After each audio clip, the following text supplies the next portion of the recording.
Wouldn't it be great to use your own photo images to make personalized ornaments? Hi, this is Linda from Remade with Love, and today I'm using ceramic kitchen and bath tile again, but this time I'm using laser photocopies and transferring an image directly onto the tile for a super cute and easy ornament. I'm using 2x2 porcelain Satori octagonal tile from Lowe's, and it cost me about $4 for a sheet. You're not going to prepare the tile in any way except remove it from its backing.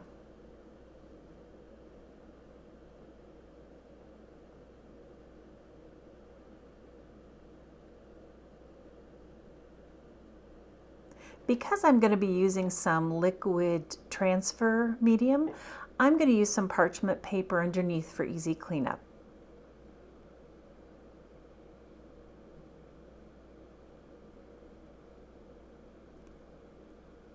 And I'm going to use a photo of my dog. I've sent it through a digital process that made it look like a comic strip. And it'll fit pretty nicely on this size tile. And I'm also using Amy Howard's copycat product. It's going to transfer the image. I'm sure there's other liquid image transfer mediums, but I really like Amy Howard's products for quality and for safe ingredients.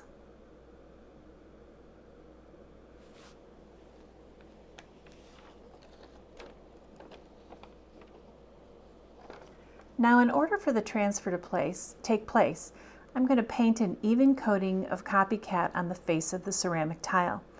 You can use a small paintbrush or you can use a foam brush.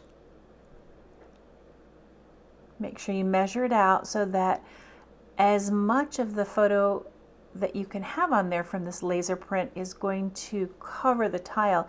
You may have to cut and paste. Sometimes we don't have an exact fit, but work with it. You'll find a really cute way to make yours, I'm sure.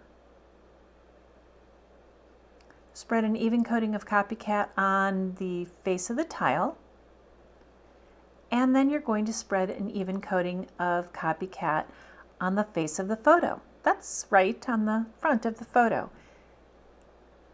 And then you're going to put them together, gooey side to gooey side, and press down firmly.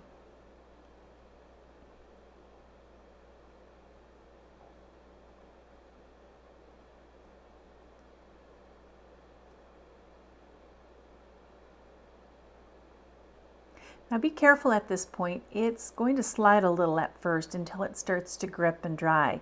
So be careful not to move it around a lot. Press down gingerly.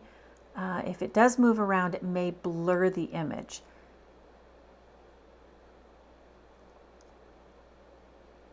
And because I want this to stick and I want all the air bubbles to be out of this so that the image does a complete transfer, I'll sometimes use a brayer, or when it starts to stick a little more, I'll really press down firmly and rub with my fingers. You notice I kind of clipped a little edge and moved it to the side. My photo didn't go all the way to the end of the tile, and no one will really notice because of the way this photo is. Nobody will notice that these are just add-on pieces. Now, it's best if you can do it with one full picture and not a bunch of pieces, but sometimes you have to punt and make do.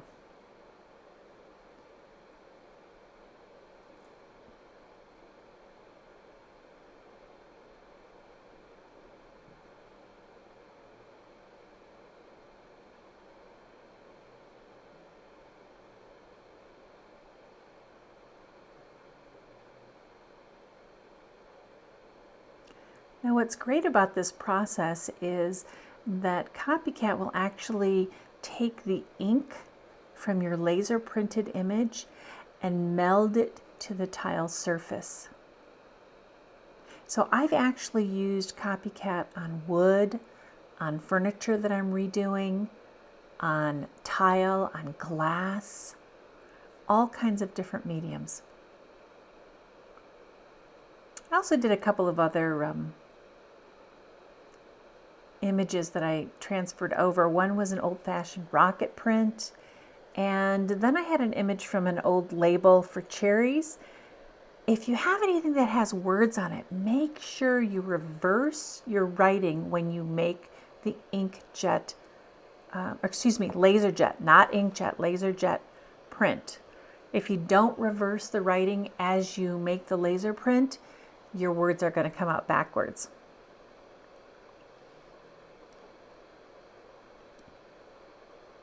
Now, after you have these together, they're on there securely, all the air bubbles are out, you've pressed it down firmly, make sure that you give this enough time to dry.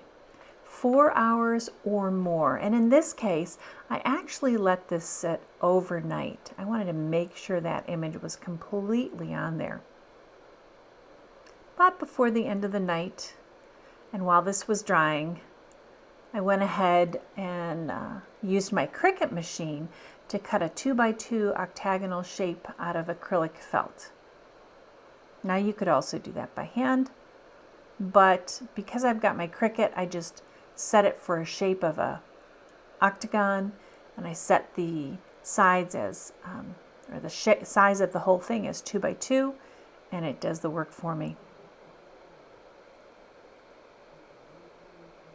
Now, when the copycat is completely dried, after 4 or more hours, it's time to remove the backing, and this part is like magic. I usually try and trim the excess paper before I put it in lukewarm water to soak. It just helps. I don't have to remove that much paper in the water. Now, it doesn't matter how long your tile stays in the water, but it should be in there for at least a minute to get a good soaking. And then you start to see the image, and with some circular rubbing, you'll remove the paper and reveal the image now attached to your tile. Work all the little bits off the edges as much as you can. Sometimes I take a nail file and I'll rub the edges if there's anything still sticking there.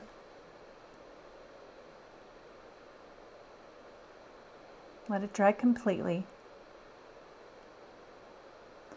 And once it's dry, go ahead and apply a top coat.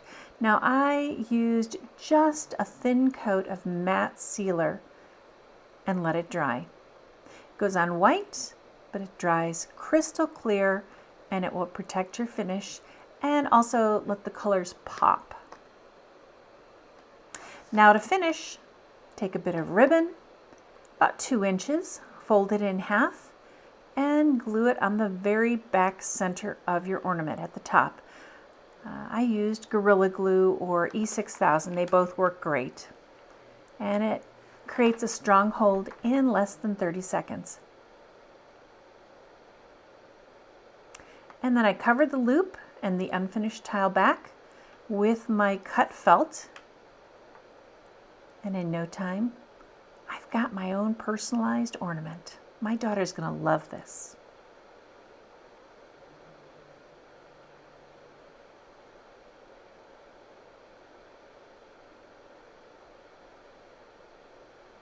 Add these to your holiday tree to create cute and personalized ornaments.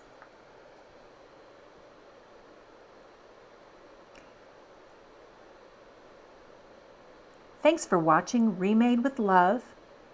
Follow me on Facebook and YouTube.